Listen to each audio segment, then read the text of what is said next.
The Gospel according to Mark. Mark 5. And they came over unto the other side of the sea, into the country of the Gadarenes. And when he was come out of the ship, immediately there met him out of the tombs a man with an unclean spirit, who had his dwelling among the tombs.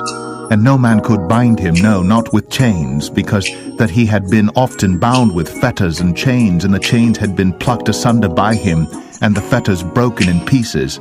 Neither could any man tame him. And always, night and day, he was in the mountains, and in the tombs, crying and cutting himself with stones.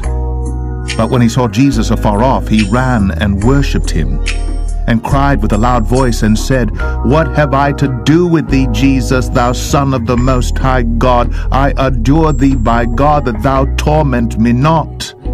For he said unto him, Come out of the man, thou unclean spirit. And he asked him, What is thy name? And he answered, saying, My name is Legion, for we are many.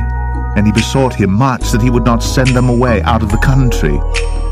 Now there was there nigh unto the mountains a great herd of swine feeding. And all the devils besought him, saying, Send us into the swine, that we may enter into them. And forthwith Jesus gave them leave. And the unclean spirits went out, and entered into the swine. And the herd ran violently down a steep place into the sea.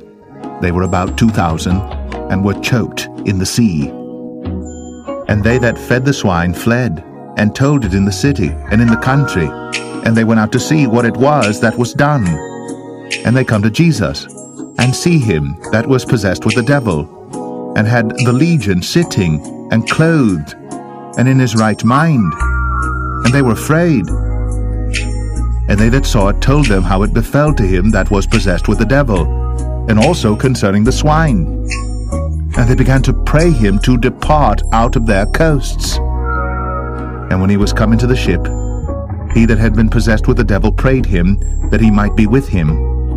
Howbeit Jesus suffered him not, but saith unto him, Go home to thy friends, and tell them how great things the Lord hath done for thee, and hath had compassion on thee. And he departed, and began to publish in Decapolis how great things Jesus had done for him. And all men did marvel.